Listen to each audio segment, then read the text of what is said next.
Okay, so welcome to our monthly International Development and Innovation Seminar Series here at the Open University. I am Thaís de Carvalho, and I'm a lecturer in Sustainable Development at the OU.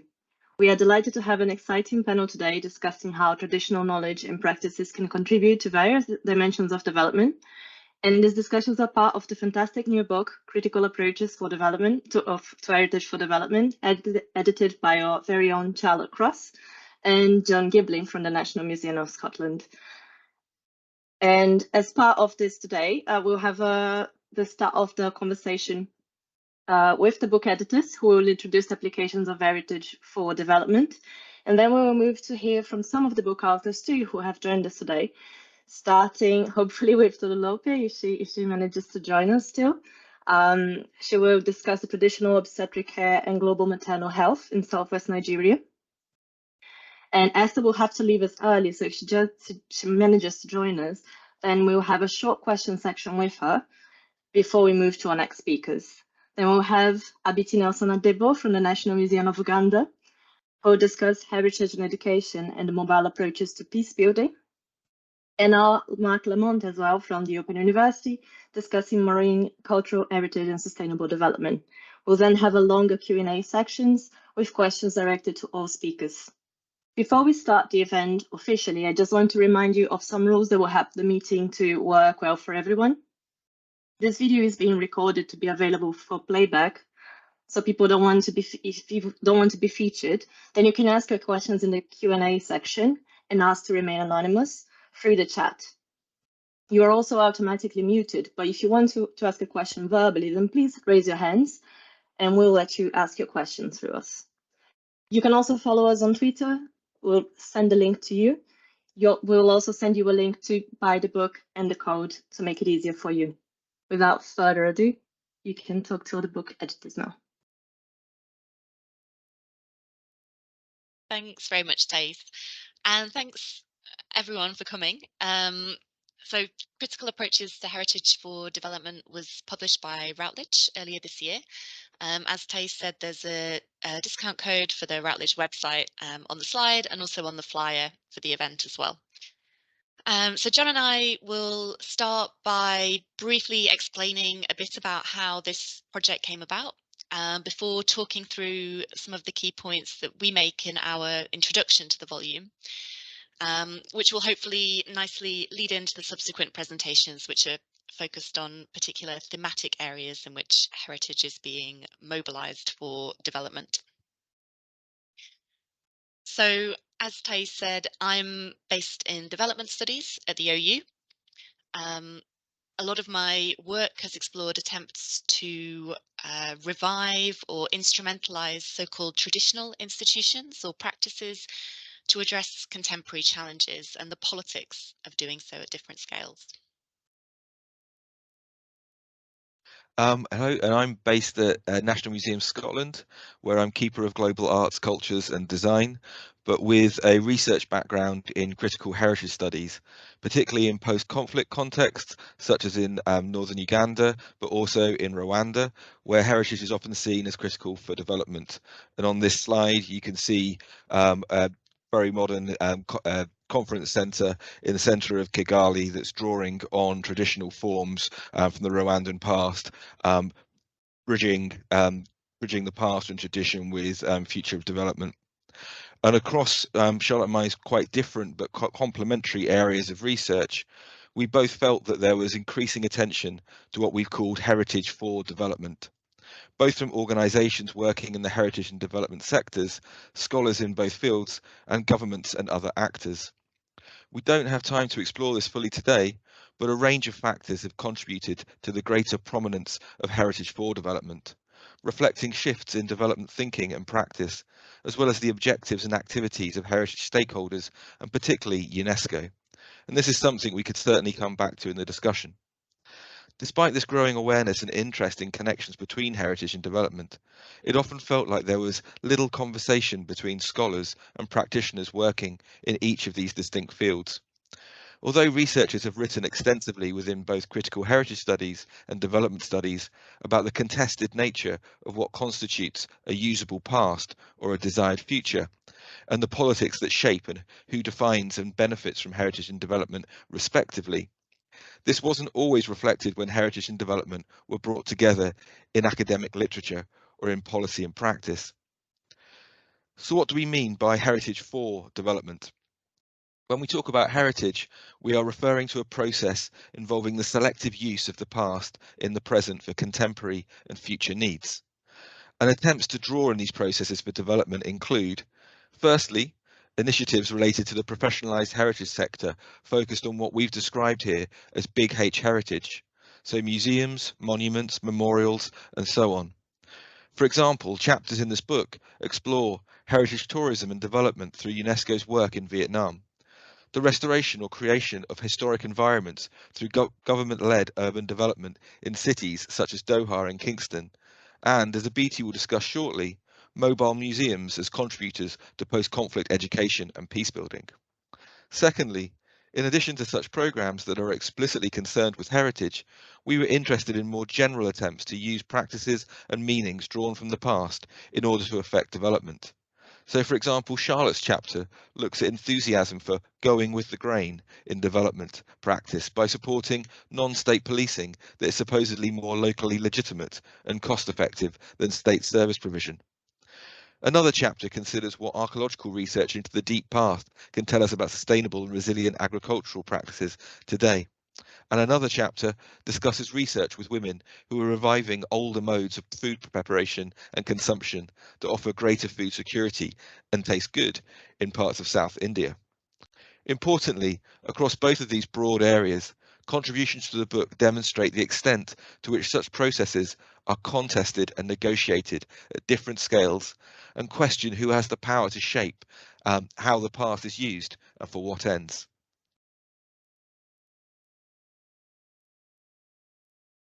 So the starting point for the book, as John just explained, was that although this contested, negotiated, and often conflictual character of development and heritage is widely acknowledged and discussed in development studies and in critical heritage studies, when it came to analysis of how heritage and development intersect, this didn't always seem to be the case. So in both heritage studies and development studies, critical scholars have identified dominant discourses which serve to depoliticize heritage and development, framing them as technocratic and universal, and thus something that can best be realized through the application of expertise. So in development studies, well-known examples would include James Ferguson's work on development as an anti-politics machine, and Tanya Murray-Lee's analysis of rendering technical. Looking at heritage, Laura Jane Smith has outlined an authorized heritage discourse, or AHD, which similarly privileges a narrow body of heritage expertise. So, for example, archaeologists, architects, historians, similarly depoliticizing and naturalizing elite heritage values. Positioning these complex and political questions about which pasts and which futures are valued as neutral, technical challenges that can be resolved with universal solutions obscures the power relations that shape processes of heritage and development and their outcomes. Of particular importance to both heritage and development as professionalized international sectors, both of which emerged alongside and are very much implicated in processes of European colonialism, are enduring inequalities in knowledge production between the global north and the global south. The institutions through which heritage and development are practiced retain substantial colonial baggage, and both fields can be said to be characterized by what Olivia Ruta-Zibwa, who was writing about international development, describes as colonial amnesia, whereby more action from countries in the global north is positioned as the solution to challenges in formerly colonized countries, obscuring the role of today's aid donors or providers of support for heritage at risk in generating the problems that they ostensibly aim to solve. And mobilizing heritage for development is intended in part to address these challenges as part of a move away from top-down and standardized models and towards programming that's somehow better attuned to context and takes account of local knowledge. However, in practice, calls to use heritage for development and initiatives that seek to do so aren't always informed by the critical perspectives outlined on the previous slide, despite these critiques being widely acknowledged within the disciplines of heritage studies and development studies respectively. So rather than contested and dissonant and shaped by unequal power relations, here heritage and development are often framed as valued objectives about which there is consensus. So in seeking to instrumentalize the past to do development better, heritage is often equated to a form of capital, a static and immutable attribute of communities or places that can be turned into development outcomes such as financial gains or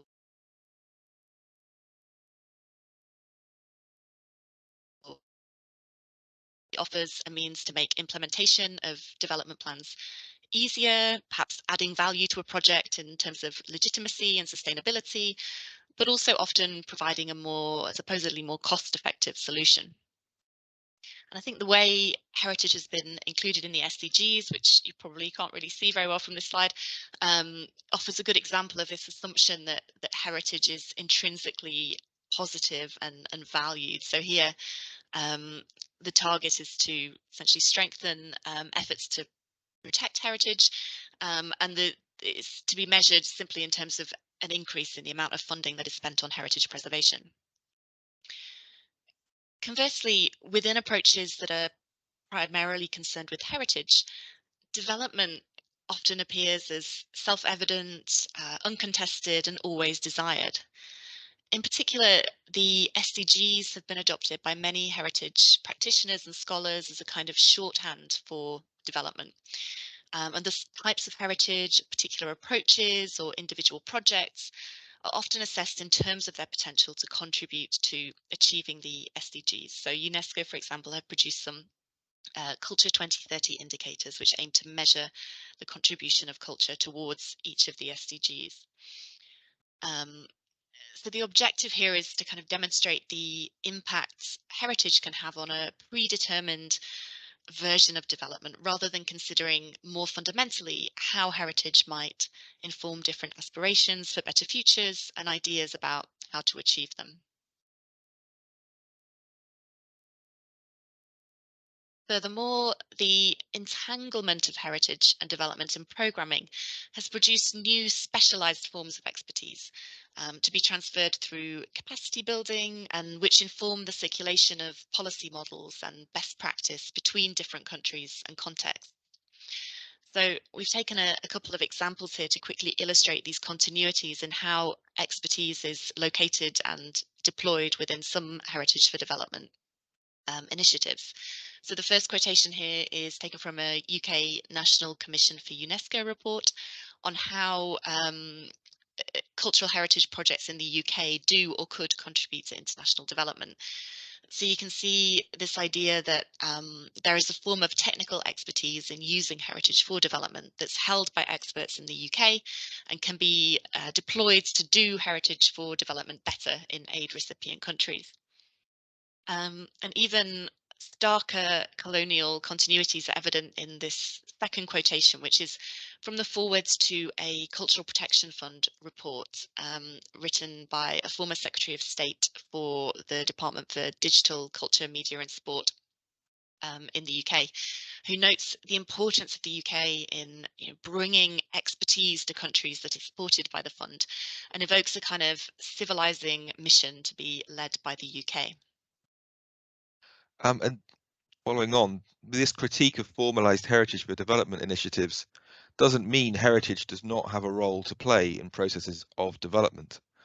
Indeed, all around the world, people frequently draw on elements of the past in responding to challenges and opportunities, or when imagining a better society.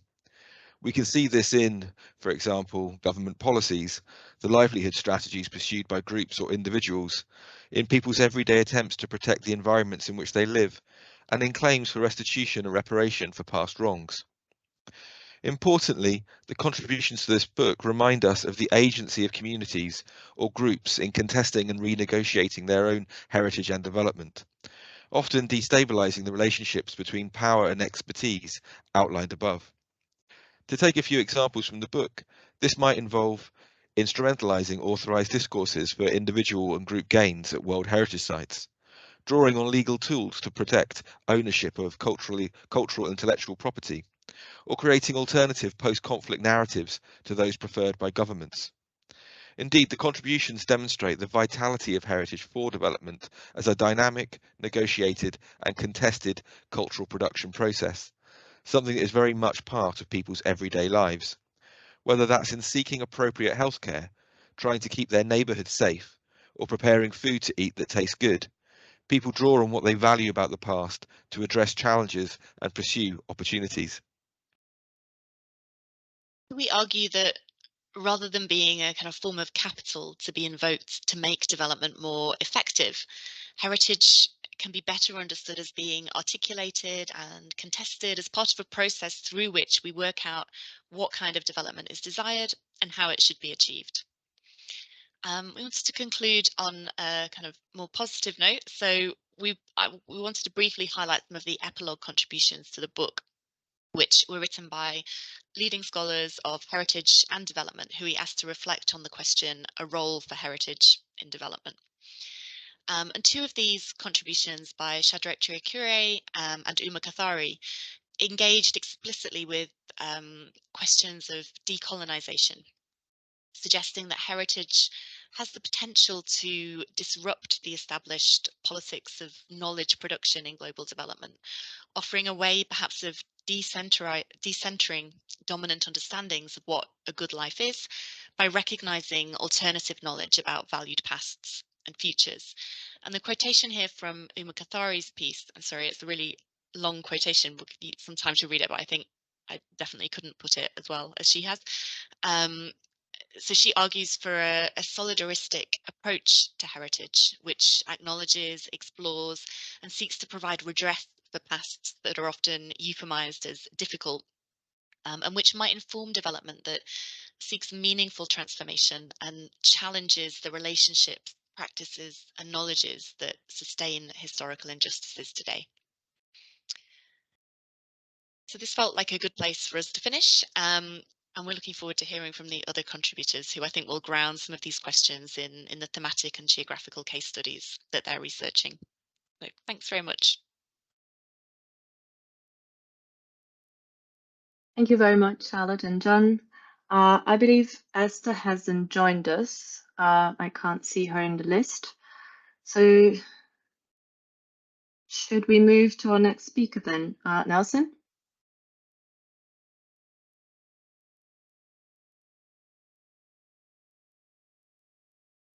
Nelson, can you hear us? Yes, please. Thank you. Is my slides being viewed? Should I share the slide or is it? Yeah, you can share it. Okay.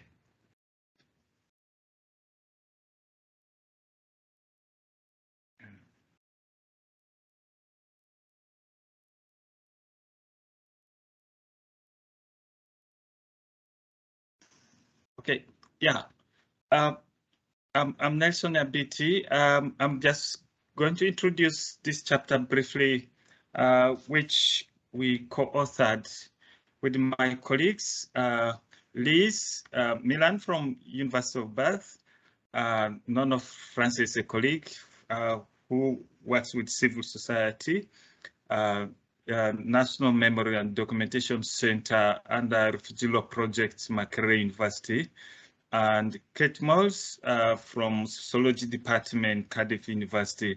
And this chapter we wrote in as academicians and practitioners. So Me and Nono Francis were practitioners in the field of heritage, and Liz from the field of education.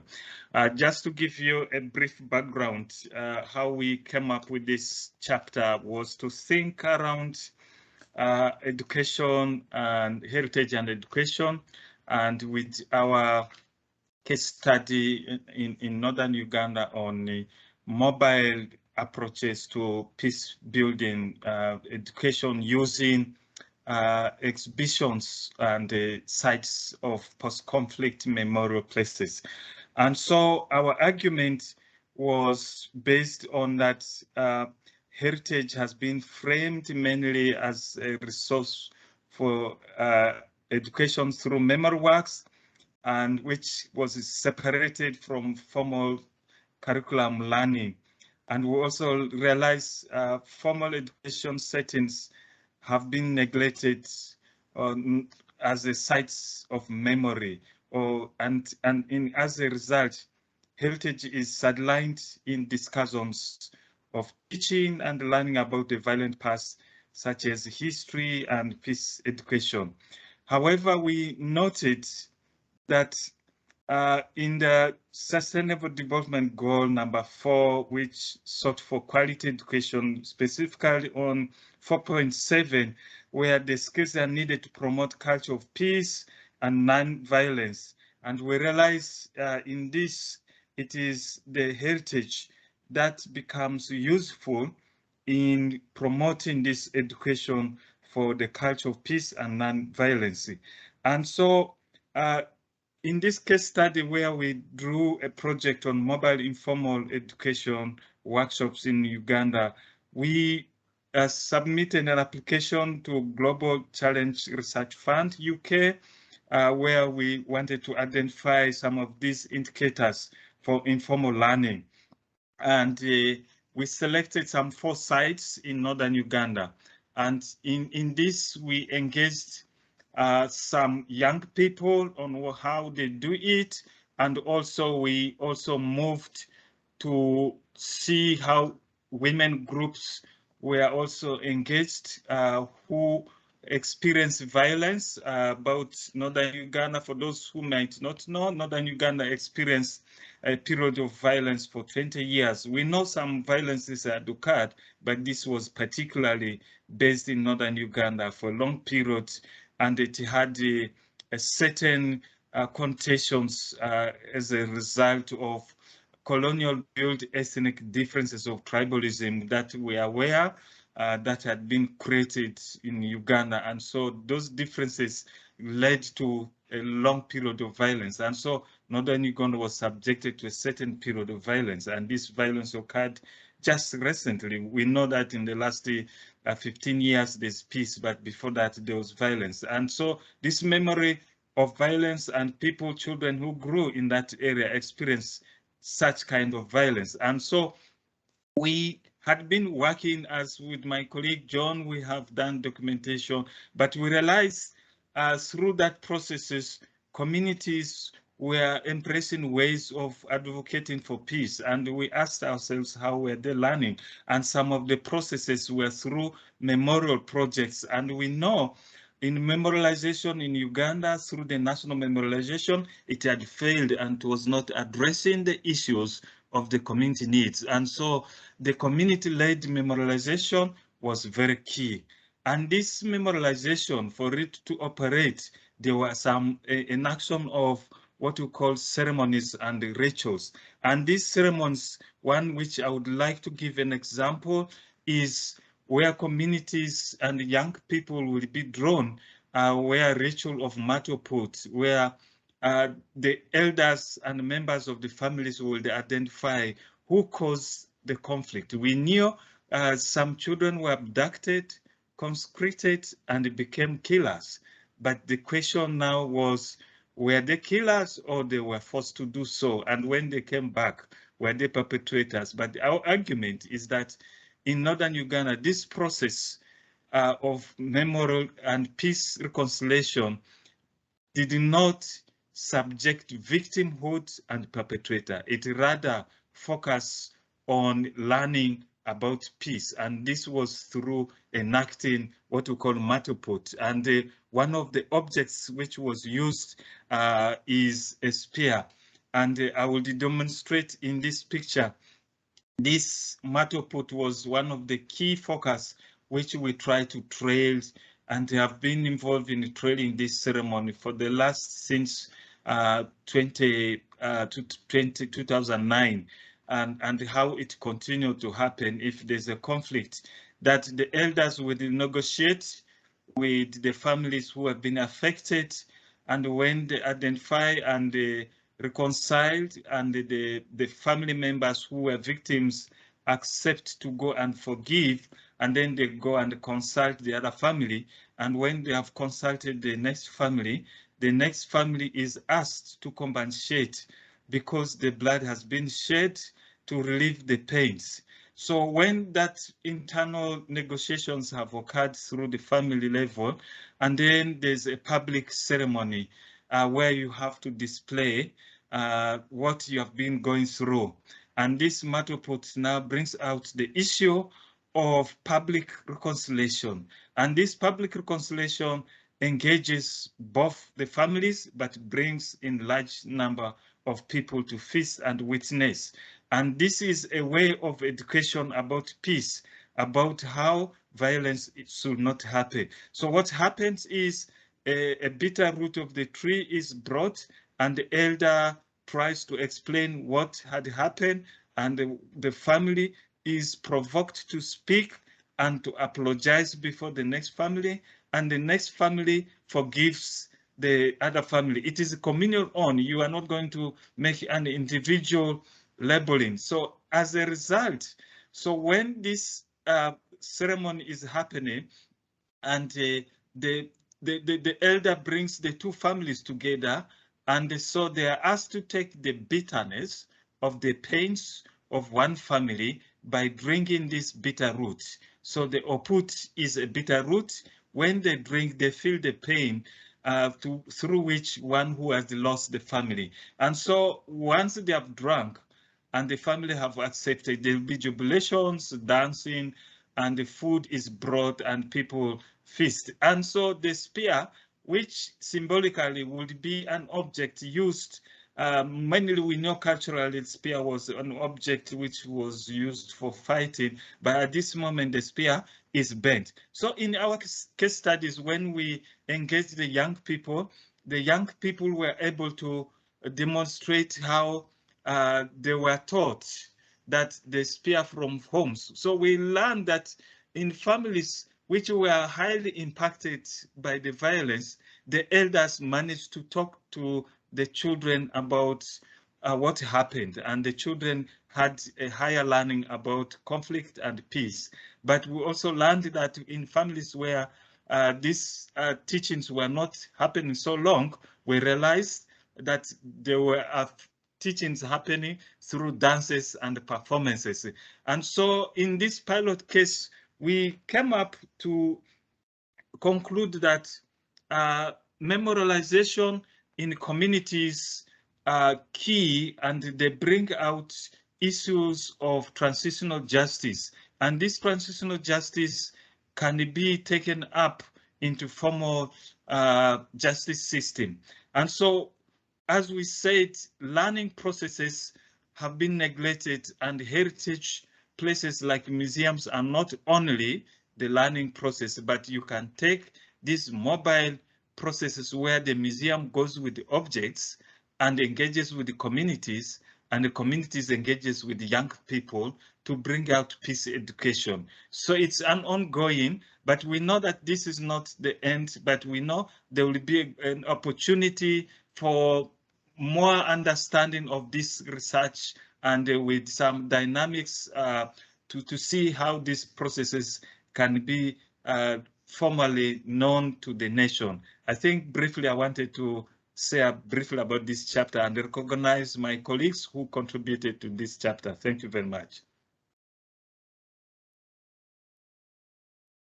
Thank you so much, Nelson, for your contribution. It was great to hear from you. We can move then to Mark's presentation. Great. Okay. Well, Hello, everyone.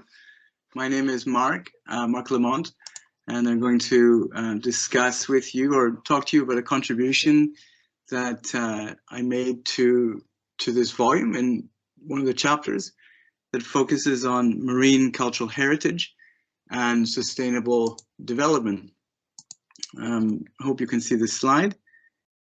If not, as it's loading, I'll just continue to talk. So I am not a person with a lot of background in marine cultural heritage, but rather I'm very interested in marine and maritime communities, particularly in the east coast of Kenya, but also here in England in the south coast in Kent and Sussex.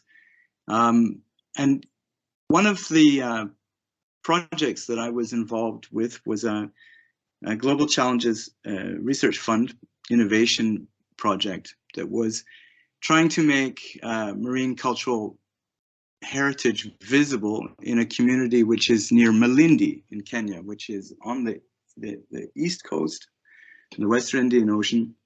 And it is a community that at one point in time had a very prominent maritime presence, but over the past 50 years to 60 years is relatively experienced a lot of economic sort of decline, let's say, in light of many developments. And I wanted to discuss both this project, but also kind of the larger question of why marine cultural heritage is having something of a heyday. It's becoming increasingly more visible. And just to maybe as a little bit of an icebreaker, you see this picture off to the left or the right-hand side of your screen is a dugout canoe, which is quite commonly sighted on this coast, Mutumbwe, and you can see that it's in terrible state of condition. It's actually one of the canoes that were abandoned after its use and abandoned as kind of a wreck.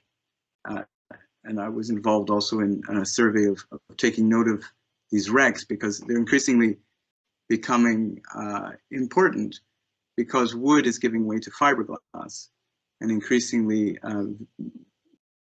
maritime or boats and other kinds of marine vessels are being made out of fiberglass, and the old boat building techniques and so forth are now no longer learned and no longer passed on.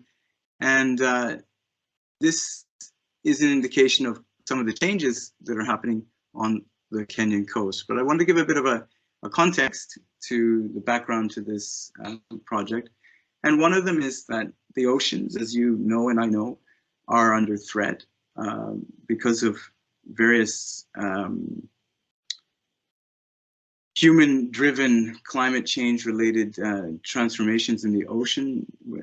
We are seeing a lot of transformations in maritime communities, from offshore industrial fishing that is causing a big impact on the reproduction of mature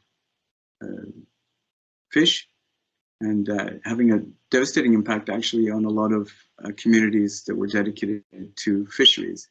And also in terms of the ocean sciences that are happening at the moment, the oceans are continuing to be a place of discovery in terms of scientific work on microorganisms, on water temperatures, on currents, on under the landscapes, this is subsea landscapes, on seismic activity, all kinds of different elements in the ocean are bringing the ocean to light. And of course, the United Nations has recently declared a decade of ocean science for sustainable development.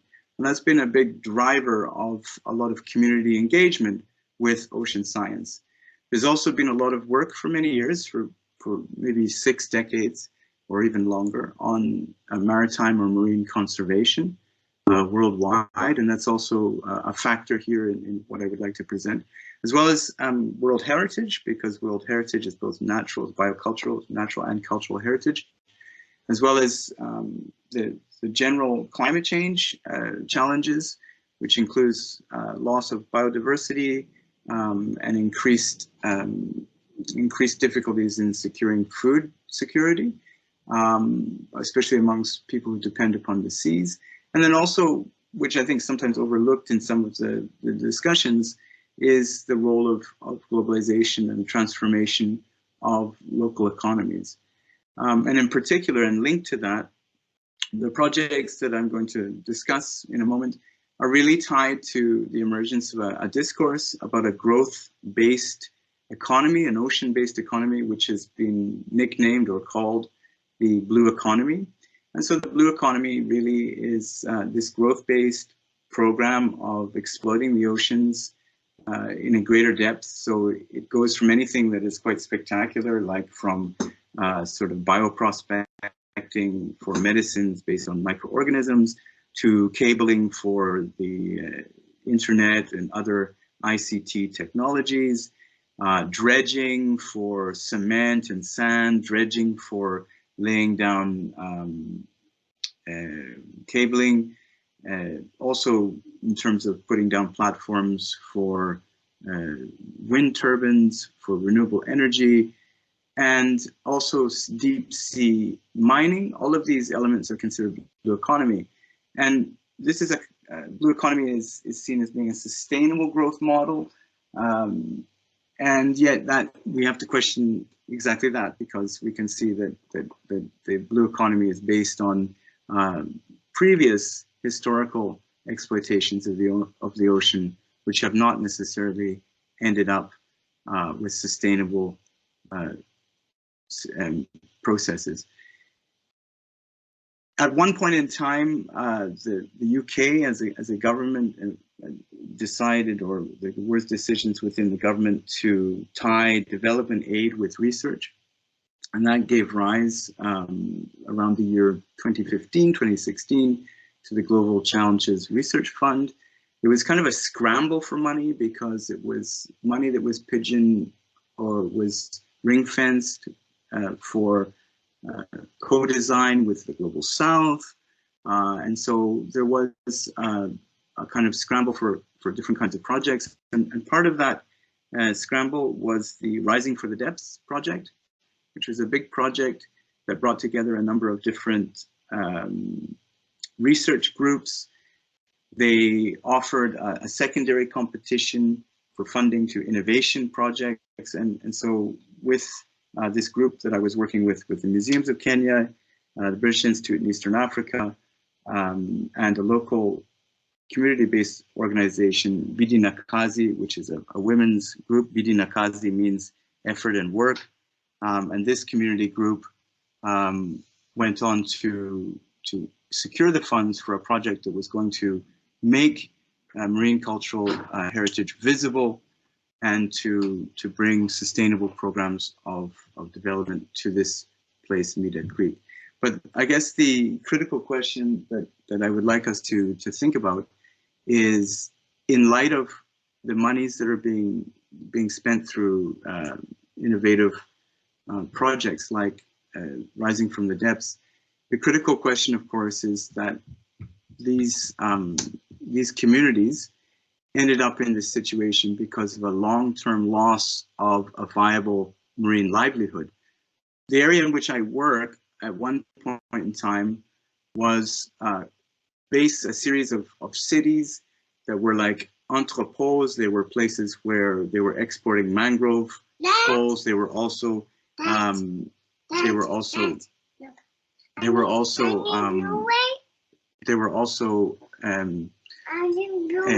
places where a great deal of slaves were traded through. And so the coasts were very vibrant, very contested places, and they developed a very specific maritime culture based on transoceanic trade, but also in terms of very elaborate fisheries within the inshore fisheries. And that allowed these city-states to arise, which we usually identify as kind of the Swahili city-states. But we have to ask a question about how it is that now, in the last few years, there's this process of kind of guided rediscovery of the maritime culture. And that has come because there's been a great deal of kind of crisis. There's been a great deal of depletion resources and so forth. So this project that I was a part of really springs out of this environment of kind of crisis and this environment of trying to make marine cultural heritage visible so the local community can see that there is value in things that they didn't necessarily see as valuable, or they didn't necessarily see that there was an opportunity to turn that into perhaps a tourism activity or an ecotourism activity. And you can see here in this slide that in the foreground is actually a restaurant that they built called the Dow House. That was part of the original plan. And it's connected with boardwalks. It's inside this mangrove forest. They have had a series of the community-based organization that we worked with had a series of boardwalks through the mangrove forest that they used for ecotourism. And the mangroves themselves have an interesting story. They're not simply a natural heritage, even though they are subject to a lot of conservation, a lot of science, a lot of forest science, but also because they were part of the maritime cultural heritage itself in terms of the export of mangrove poles. This particular place, Mida Creek, was historically very important for the export of mangrove poles, which were known as buriti. The buriti trade, it started to decline probably in the 1960s with the decline of the ocean-going dhows. These were Latin sail boats that would go on the monsoons up through Yemen and over to even as far as Oman, and come back with the monsoons. And so when they went out with the monsoons, they would go out heavily laden with mangrove poles. And those mangrove poles were used in the building industries from Goa all the way through to Somalia. And so there was an extensive forestry, an active forestry, and around that forestry grew communities. And those communities, once their forestry was closed down in the interests of conservation and politics sometime in the 70s, and they also created a marine park, a UNESCO, UN Biosphere Marine Park at Watamu, and behind them also a forest that was protected and an archaeological site that was protected as a World Heritage Site. It became increasingly difficult for these communities to make a living. And so the question that we asked in this project was, what are the motivations? Can we make marine cultural heritage more visible? And how can the communities take advantage of that? So part of that was encouraging master craftsmen, for example, to come and build a dhow and teach young men, particularly young men, because young men were involved in a lot of unsustainable fishing practices, using cyanide, using mosquito nets, which don't allow the juvenile fish to reproduce at all, and also create toxins that systemically get into the reproductive cycle of many species, especially those that are not being fished.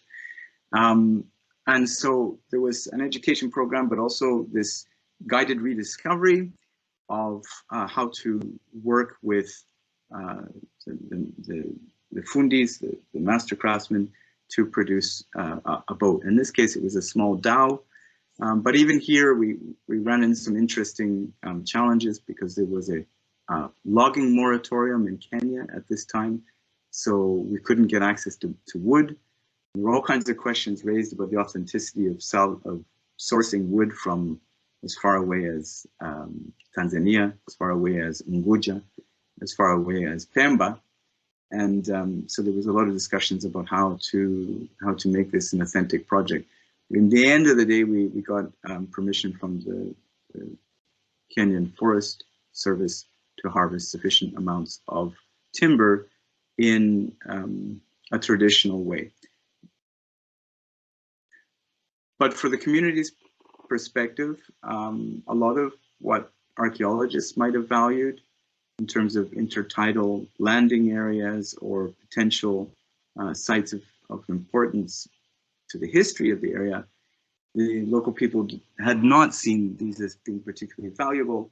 And so the National Museums of Kenya engaged the community with programs of sort of, let's call it like live archaeology or practice archaeology, community archaeology, where they would learn to make fish traps according to the way that it was done in the past, and also to create these vessels that were used.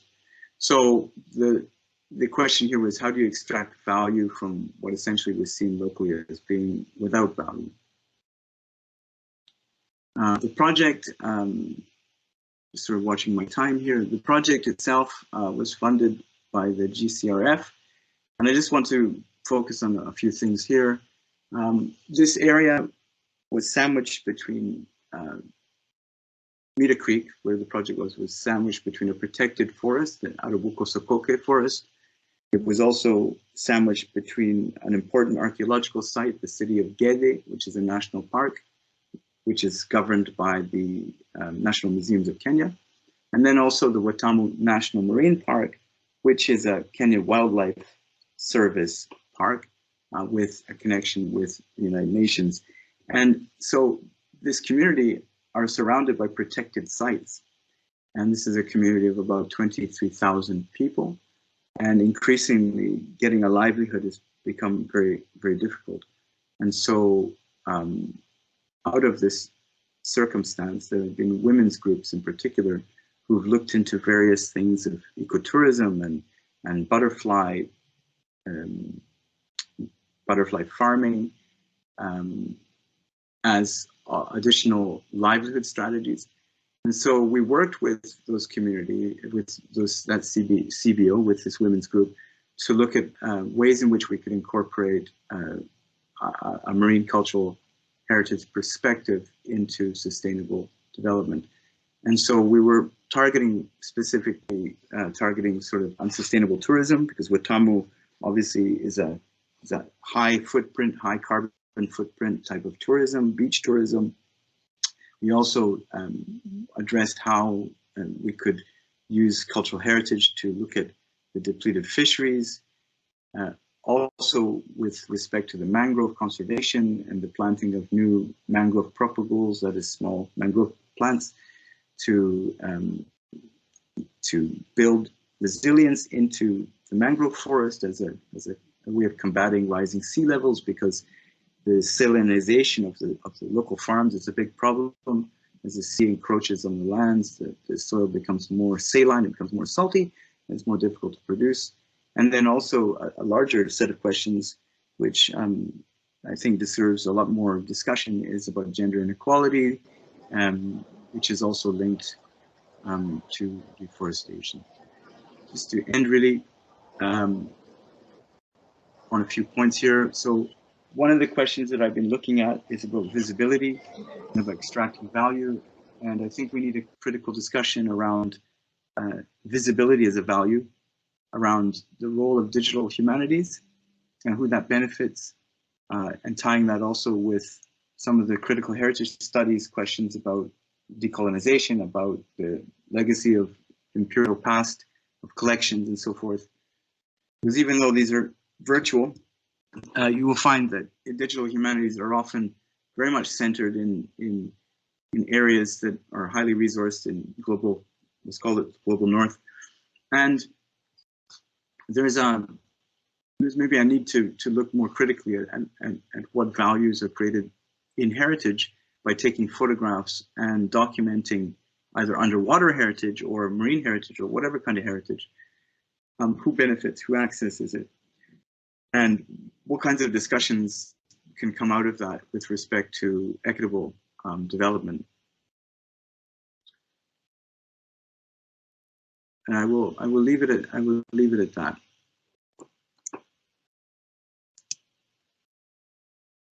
Thank you so much, Mark. I already have a lot of questions for our panel, just myself, but I think Esther is again with us. Can you hear us, Esther?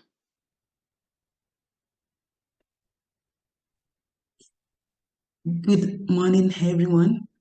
And my name is Tolulope Esther Fadeyi. I'm a doctoral student at the University of Basel, Switzerland, and a major contributor in the book. I would like to appreciate the editors of the book for the opportunity to present and to contribute as well to help women's voice. Indeed, women are mothers, we are life givers, and we deserve to live again. Okay, briefly, I'll be talking about indigenous knowledge and healing, traditional obstetric care, and global maternal health in Southwest Nigeria. There have been numerous work on the maternal health in Africa that have explored the preservation of heritage knowledge, but they are silent on situating obstetric Yoruba heritage knowledge within global development. You would agree with me that such an importance cannot be overlooked in an attempt to engender maternal health development, especially when indigenous knowledge is given central focus. This was my major argument in the contributing chapter, where I tried to explore a critical paradox on the importance of indigenous knowledge as a heritage for contemporary maternal health. By revisiting Yoruba indigenous knowledge relevant to pregnancy, reproduction, and motherhood, I tried to add a new perspective to the reconstruction of African past on contemporary global maternal health development plan. And then in this chapter, I conclude that Yoruba local knowledge as heritage is key not only to enhancing sustainable development goals, but also to the well-being and survival of pregnant women and nursing mothers around the globe. Maternal mortality has been a major international global focus, and women in sub-Saharan Africa in this regard have been, poor victims of this bad omen. And by the 1970s, there have been a crucial call to engender female reproductive health. And from the statistics gotten here, my area of study is Nigeria, a country located in West Africa. And from the statistics, it shows that women in Nigeria are 391 and 320 times at greater risk with their counterparts in Mali and in Gambia. Arguably, there have been various responses of the United Nations, in particular the World Health Organization, to female reproductive health. And major argument is that maternal mortality has been attributed to poor nutritional status, environmental degradation, and the likes. I agree with the World Health Organization. In contrast, I argue that the place of culture cannot be negated in an attempt to reconstruct maternal health in contemporary time. For the state of knowledge, I tried to look at various literature on it, and I was able to establish that there have been a few studies that focus on development rather than the preservation and the management of cultural heritage, which I try to explore. And then for this chapter, I tried to look at a particular heritage site known as Osogbo Grove and its importance in engendering global maternal health. Osogbo Grove was officially recognized as a site of national and international importance in 1977, following the Nigeria hosting the second Black and African Festival of Arts and Culture, otherwise known as FESTAC. This was an event that revisited the roots of African heritage and irradiated its uniqueness. And with this, Osogbo Sacred Grove, as shown here, became known widely as a site of healing, commerce, tourism, fertility, art, and festivity in a global setting. Why?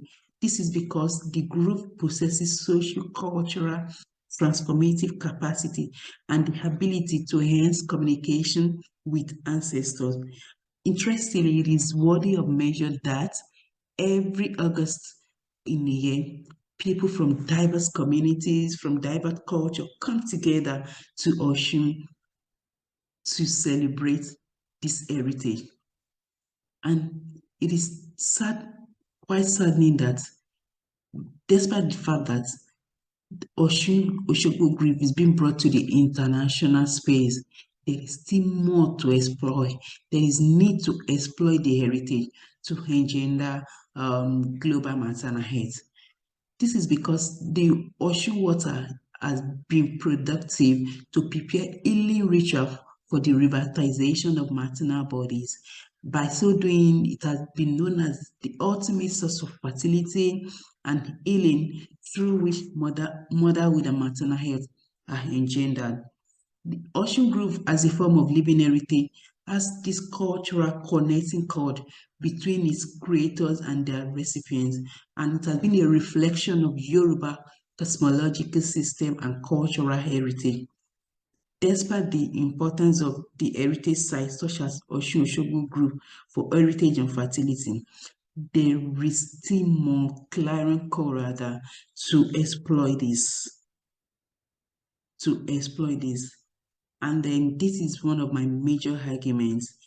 If you look at, I try to look at the place of Yoruba healers and the English shrine, which I've already shown in the last slide, and how this can be able to, to engender maternal health.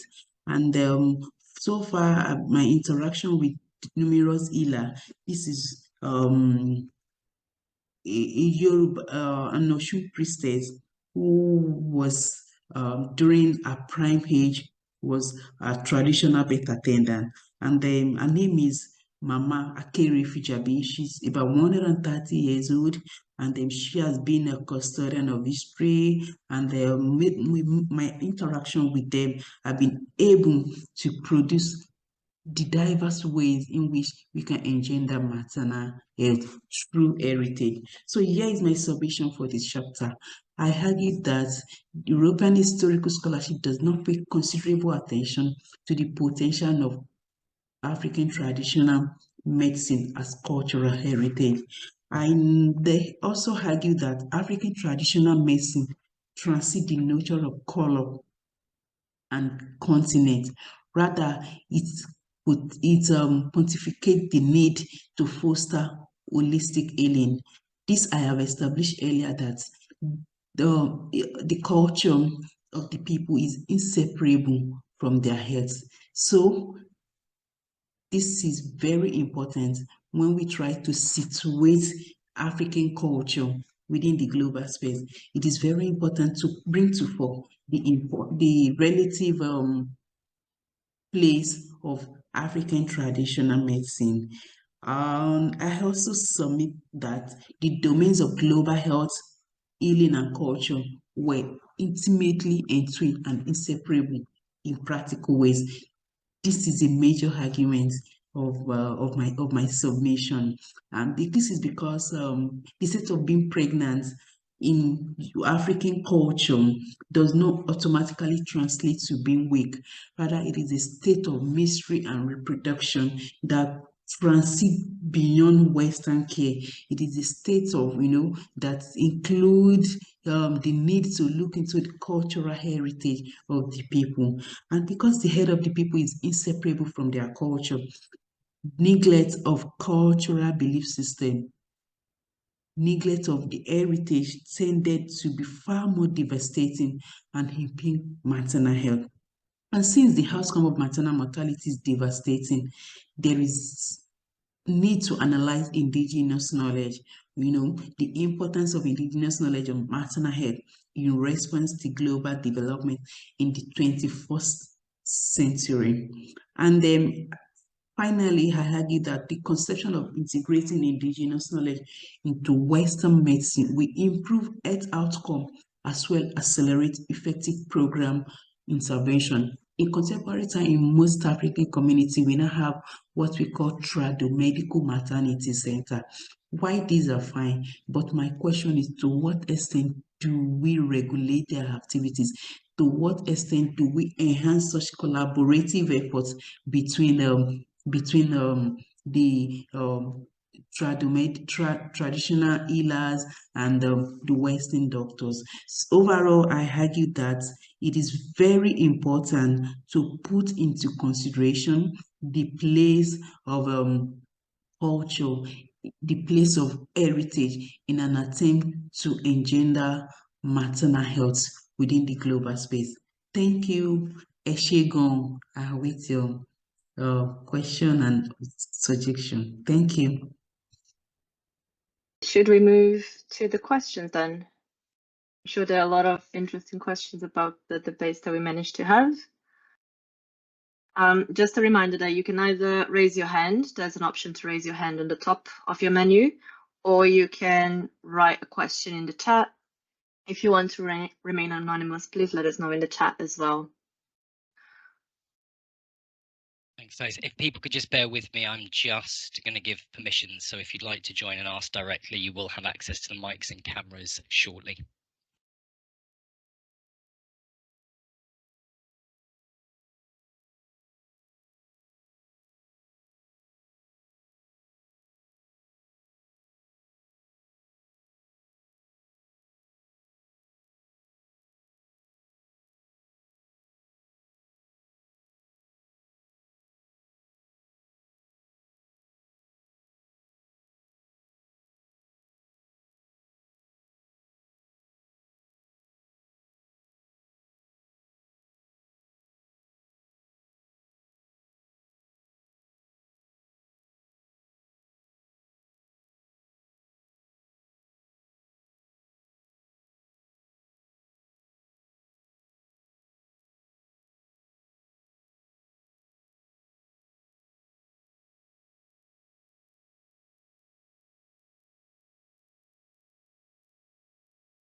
I see that we have a question from Les.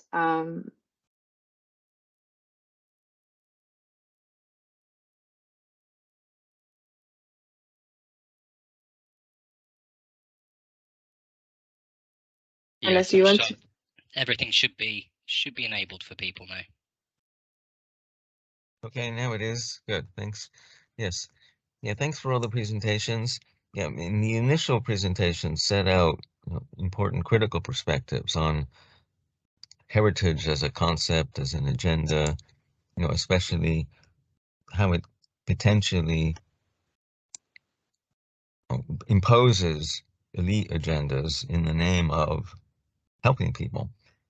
I'd like to go into some examples that came in the presentations. I mean, especially how the term is used or not used to describe how people appropriate something from the past.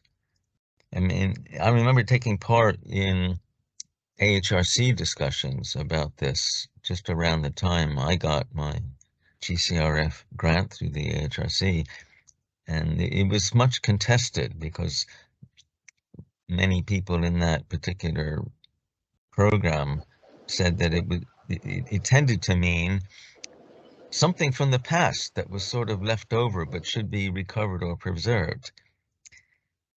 While others said, no, it should mean something different. It should mean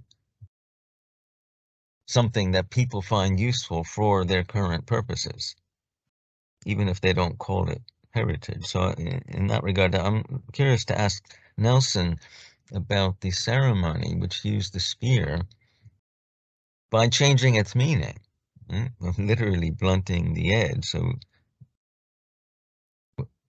an object associated with perhaps war and aggression becomes almost the opposite in that ceremony. And I'm wondering, how that relates to any concept of heritage and whether people use the term heritage in that context or whether they call it something else.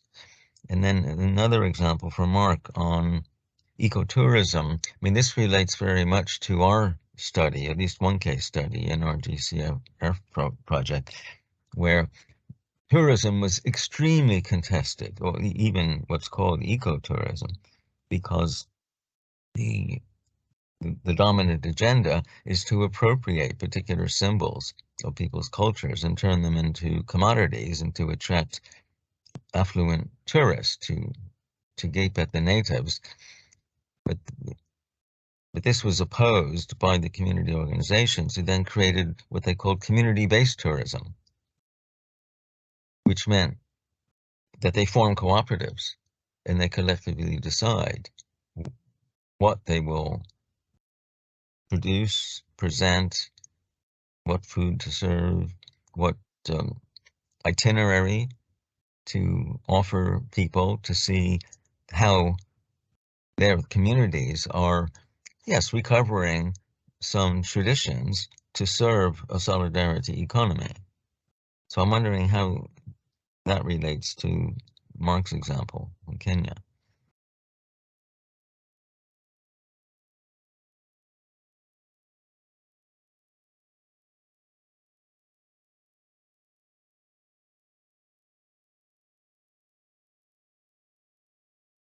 Should we respond or we wait for some 2 or 3 questions? No, you can respond as you want, I think. Oh, right. Okay. I just want to be precise and brief. We know the idea about tradition, knowledge, or cultural heritage. These are interchangeable, and many people sometimes resist to use tradition because it fixes people to a certain age and freezing their expressions, creativity. So what we know of when the ideas about museum came into Uganda, we know a lot of artifacts were collected, but what was stripped was the knowledge and memory about all those objects. So it was selected and appropriated to that period, and it stripped away some of the knowledges which we had. And the truth is, a certain moment of period, we were not hearing about bending of the spears and reconciliation. So it was in that need of society trying to recover, to rethink how they can address the challenge they were encountering, especially where the conflict was not ending or it was towards ending, but how to bring healing. And so when we look at development, we saw, yes, aid agencies and governments were focusing now that they need to stop the war, they need to reconstruct people, but the elders and few actors of culture said, whereas you reconstruct economic infrastructure development, cultural reconstruction must be done because there was a strip and decline of cultural knowledge use. So in that concept, not everybody agrees with the idea of matoput. It's a choice, but this choice, which was made by bold people where they found the resistance, has been accepted. In other words, the matoput has been incorporated now as part of justice system in Uganda. They said many people cannot adopt formal justice system. This alternative mechanism of addressing challenges in a society using knowledges of culture can help to rebuild society. It's part of development agenda, it's part of learning, and this idea of transitional justice matoput has been incorporated into learning. Not all students will be learning, but those who may want to focus and dig deeper in future can, because they were denied in the past to learn about their past knowledge. I think that's my expression I can give on that. Thank you so much, Nelson. Mark, do you want to comment on that as well? I had the impression that you were trying to speak.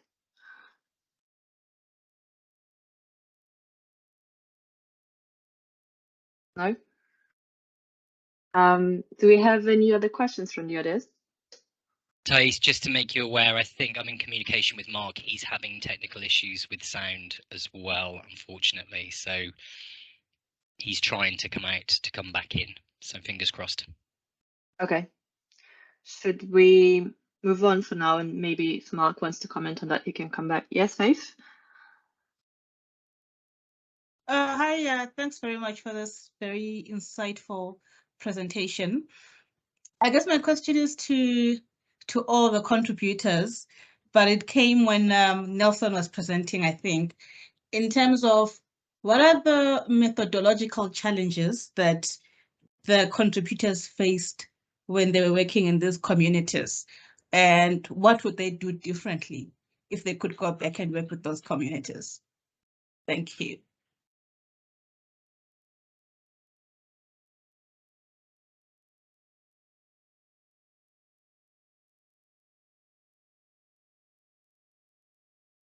Does anyone in particular want to address that?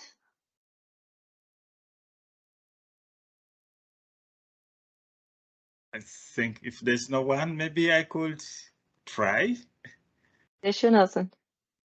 Yeah, one of the challenges we encountered in the methodological aspect was a transgenerational gap methodology, which we seem to have neglected some element of digital engagement. We underestimated the power of digital engagement used by young people when they integrate their cultural knowledge. So we mainly focused on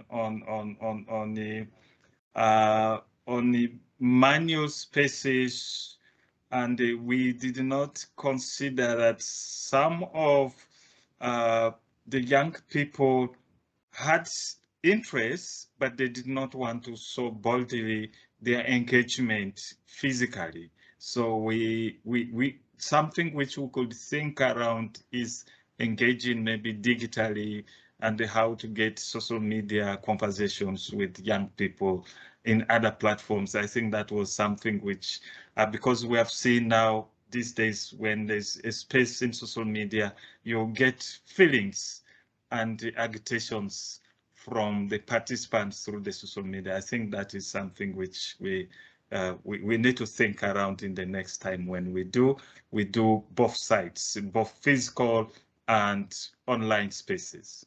That is from my side. Thank you. But also there were some risks where methodologically, where the men would be with women, men would still be dominant to influence most of the speakers. So we needed to give more time.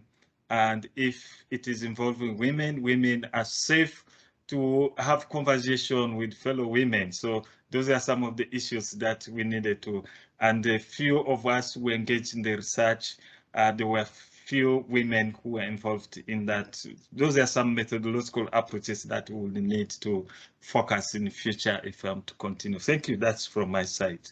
Maybe I'll get more ideas and suggestions. Thank you.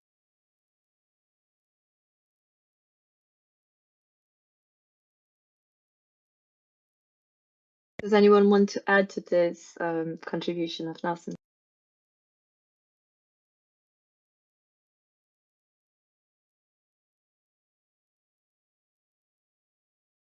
Otherwise, we can just move to another question.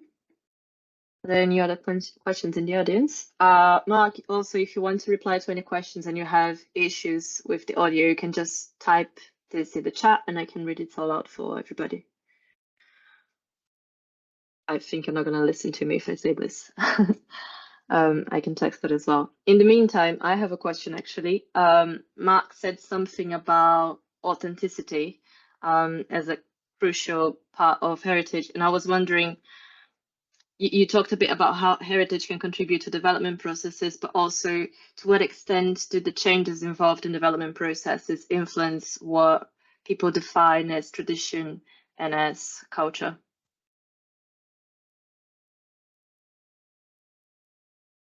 I think that's a really important and kind of a huge question as well. I guess it really gets to the heart of why we tried to frame heritage and development and heritage for development as being a very political kind of processes.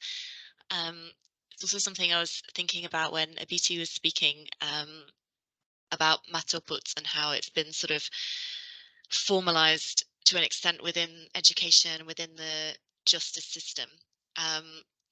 It's certainly something that is relevant to my own research as well, and what I've written about in my chapter in the book, which is about these sort of traditional forms of vigilantism in Tanzania. And I think it's really interesting to think about how the process of sort of co-optation and formalization of heritage as part of development processes kind of changes often quite fundamentally and sometimes in quite problematic ways the kind of practices themselves, but also how people understand them and respond to them. So, for example, in terms of my research in Tanzania, the sort of traditional, so-called traditional policing practices that these sort of revived initially by people trying to respond to cattle rustling and other forms of crime in their own areas, but subsequently they were having so much more success than the state police and army that the government began to sort of, first of all, tolerate what they were doing, and then the ruling party and only party at the time kind of started promoting and co-opting these groups, so that they started incorporating kind of government and party symbols and practices into their practices, and sungu is the name of these traditional vigilante organizations, became very much associated for a lot of people with the ruling party, to the extent that when people tried to revive these sort of traditional practices at a later stage, for many people they weren't willing to engage with this, because for them it wasn't something that was part of their heritage or was traditional. It was basically a legacy of the one-party state, something that you got forced to do by the ruling party, and that if you were now part of an opposition party, you very much didn't want to be part of. So I guess authenticity is quite potentially quite fragile, and something I think there's a lot of processes, quite active processes of legitimation that have to go into using heritage for development, and it's always quite challenging and contested.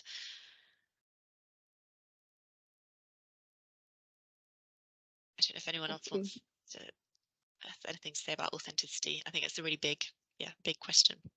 Sorry if that was a scary one. Does anyone else want to add to this or ask another question?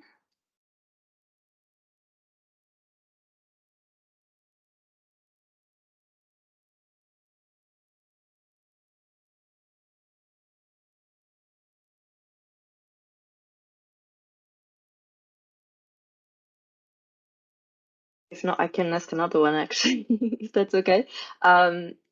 You also talked about heritage as a means of putting history to rest in your presentation, citing Kofari. And Mark then talked about development as change in a way, and as a series of factors that influence the way that a society thrives. And I wonder, what does this mean, like the combination of these changes that a society is facing and what development is? What does this mean for the communication of traditional values between different generations, as well as people might be experiencing different perceptions of what is a priority, or just have different perspectives of the same issue?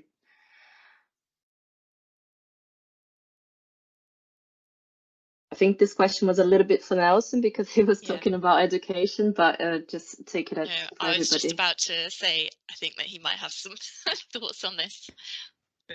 Yeah, I think so. That I might be responding briefly. What happened is the argument in which we try to base ourselves is to rethink that as formal education processes development agenda takes, they should also think about informal learning. And when we come to the issue of peace and peace building, we know there's a structure in formal education systems to encapsulate the culture of peace in learning spaces. But we said all learnings are not happening in classrooms. There's a possibility that if you focus on learning only in classrooms, you're gonna miss some of the processes of peace. There's a need to address the issue of informal learning. And these informal learnings are done through heritage processes. We know museums have been put along that line, that they are the formal spaces through which heritage produces memory for tolerance, for peace building. But we said museums also have gaps in excluding other members to learn. So what we thought, as we build in developments, as we engage in education settings or curriculum developments, anything, or if you are planning to expand museum services, think around community learning processes. And for us, we picked interest in peaceful coexistence. We know there are other learnings in health, there are other learnings, but this is where we have been working post-conflict, and the museum was involved. We did some exhibition at the National Museum. We said these exhibitions at national museums only focus on a certain people who can access the museum. But how about those who do not access the museum? Let's try to move the exhibitions to the communities. Rather than making these exhibitions instructive, we did what we call dialogue engaging exhibitions that are built with communities and conversations where the people, communities can learn. But we said, of course, not everything we present a success. There are always failures and challenges. So what we need to say is the processes through which we worked is what we explain. We do not explain what is the outcome now of this. Has the peace been restored or not? We have not talked about that. But what we said, some learnings engaged, and we thought these learnings were part of education. And our arguments that in order to fulfill some of these development agendas, we need to consider these aspects of informal learning that will contribute to sustainable quality education and sustainable development, and the tolerance and the preventing future violences. I think that is my advocate. We are not doing enough. That's something which we need to do much to advocate for that spaces. Thank you.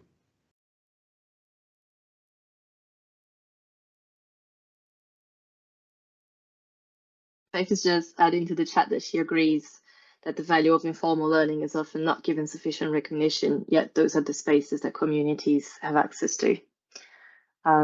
Thank you, Nelson, for the answer. Do you have any other questions or any other comments that you want to make? I think Mark can hear now. Mark, I don't know if can you speak or only hear? Do you want to?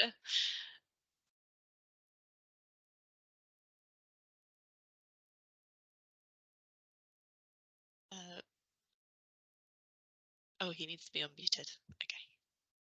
Should be. I'm just given all permissions.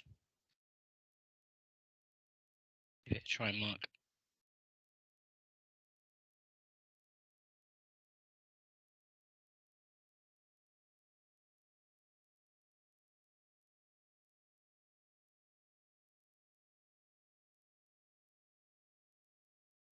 Meanwhile, there's another question in the chat for Nelson. Any ideas on creating greater visibility and recognition for such types of learning? Nelson, can you give us some insight on how to improve informal education? Yeah, I think what I said was part of engaging. One of the spaces of giving visibility is to move digitally, which we didn't do so much. I propose something to do a little bit on social media engagement, which is real pulling a lot of visibility to wider public. I think that's something I'm thinking around, maybe some apps and the social media, Twitter and other platforms. Yeah, I know we can talk of TVs or what, but I think presently the social media could play a major role. Yeah.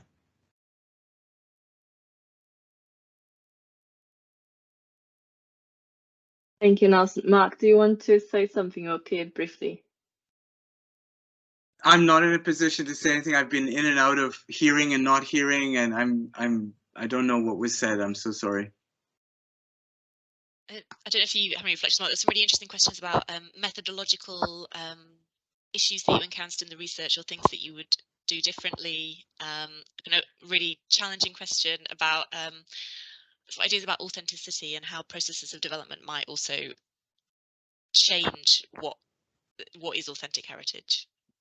Yeah, I mean, I think for me, even from having written what we wrote to now, I think there's a bit of a shift in thinking in some part about the sort of methodology of kind of what to do with the heritage and what's the next step. And I mean, I think the first thing is that this heritage in particular comes out of like a long-term process of a whole community sort of being denied access to fisheries, and for the transformation of trading and shipping things by boats. And there's been a lot of regulations as regulations expanded over the marine environment, over the marine economy.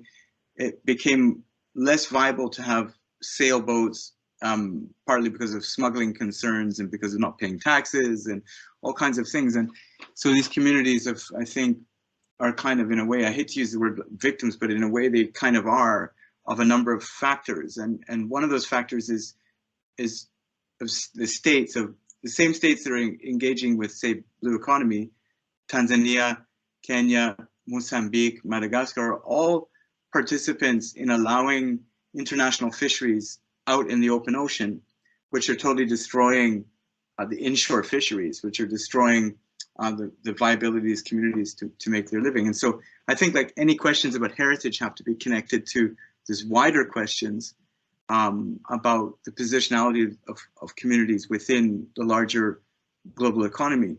And in terms of the methodologies, I mean, I'm zeroing in on that authenticity.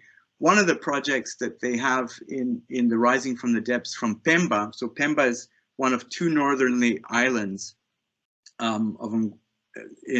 which are now known as Zanzibar. So Pemba is the northern island.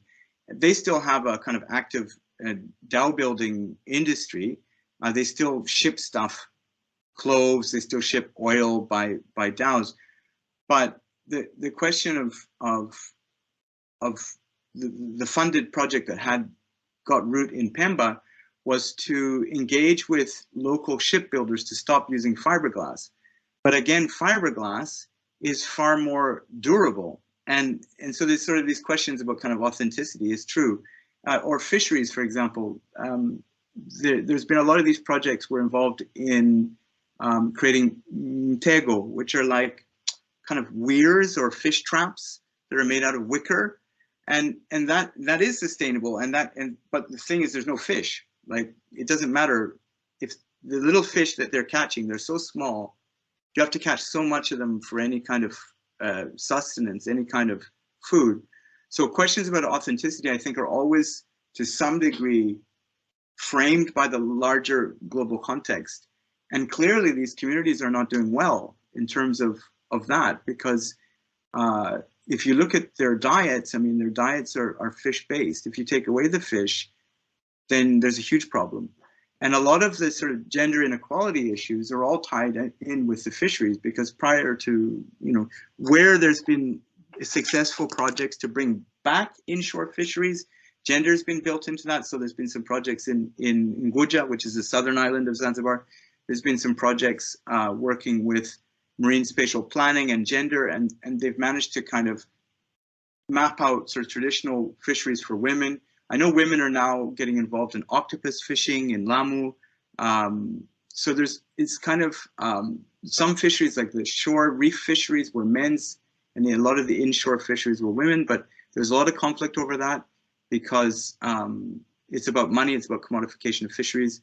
So unless there's some sort of policies that are locally enforced to protect women's fisheries from young men in particular, it doesn't really work. So I think these questions are really important, and I think they require a lot more critical research and a lot more engagement with people in order to get the true story and to map out that true story against wider issues.